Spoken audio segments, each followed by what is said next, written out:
This is Chris Guin. Like many kids into video games in the early 90s, he was a stereotypical dork that loved video games, was a bit overweight, and had an impeccable imagination. This is his video game and somewhat autobiography, a fun new indie game appropriately titled The Adventures of Chris, and it's available on PC, Mac, and Nintendo Switch. This game truly makes you feel like Chris.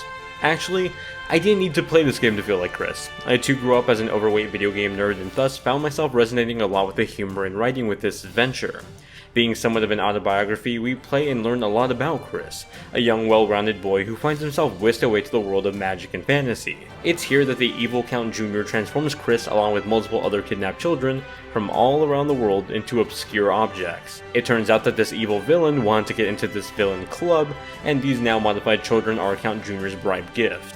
Luckily, Chris manages to escape Count Jr.'s clutches and finds himself in a balloon kingdom hovering over everything. It's here that he devises a plan to find the missing children across the world and save the day. It's a story filled with plenty of laughs and humor that I'm sure those of you that grew up in similar scenarios to Chris will most certainly resonate with the writing. For me, who was bullied for being overweight as a kid, a lot of the laughs at Chris were relatable but also empowering in some sense. Seeing this young, weak nerd go from zero to hero, it was heartwarming. Once the story opens up to saving the children across the world, the gameplay is presented in this action platformer format that's reminiscent of Mega Man. I was presented with a world map that featured both optional and mandatory missions that progressed toward the game's completion. Just like the Robot Masters in Mega Man, I was able to tackle any one of these levels of missions in any order I'd like. The sense of freedom was great. It kept the gameplay from feeling constrained while also letting me explore the different types of levels, enemies, and environments that each stage had. Early on, Chris can't really do much. He can barely even jump to a ledge without struggling to pull himself up. He's about as weak as you can get, but as he visits these various locations to save kids around the world, he finds himself with new powers to aid him on his journey.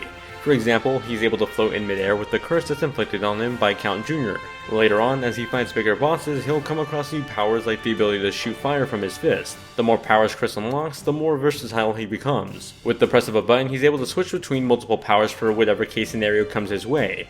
Throughout these levels are collectibles for the completionists running through this campaign. At the very end of them are boss fights that in true classic platformer fashion push you to use your newfound abilities from that level in a unique way to take them down.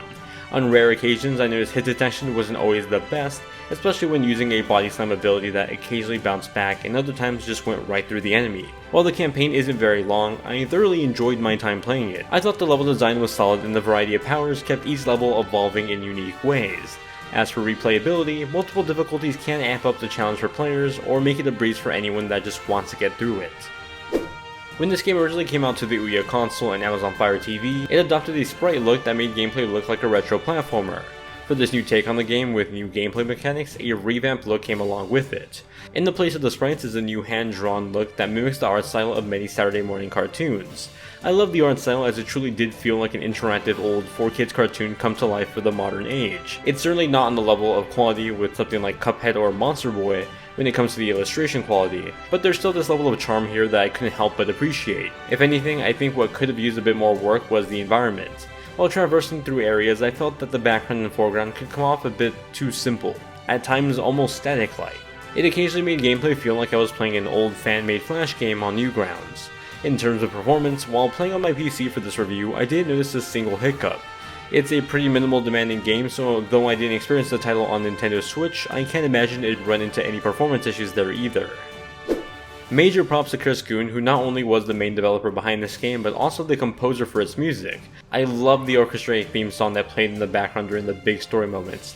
This song helped make moments feel epic to the point of being reminiscent of Mario landing on Good Egg Galaxy in Super Mario Galaxy. Even the boss battle music seemed like it belonged in an amazing dogfight battle from Star Fox 64. Needless to say, the music in this game is awesome. I wish I could say the same about the dialogue in this game, but sadly there isn't any, at least not voiced. I enjoyed a lot of the writing with this title, and I would have loved to see some sort of voice acting to go along with it. I understand that full voice acting is challenging, especially for an indie game. However, any form of simple voice sounds that attach to certain characters speaking, I think could have gone a long way for this game's presentation. The Adventures of Chris is a heartwarming adventure game that's reminiscent of classic NES platformers under the art style of a Saturday morning cartoon.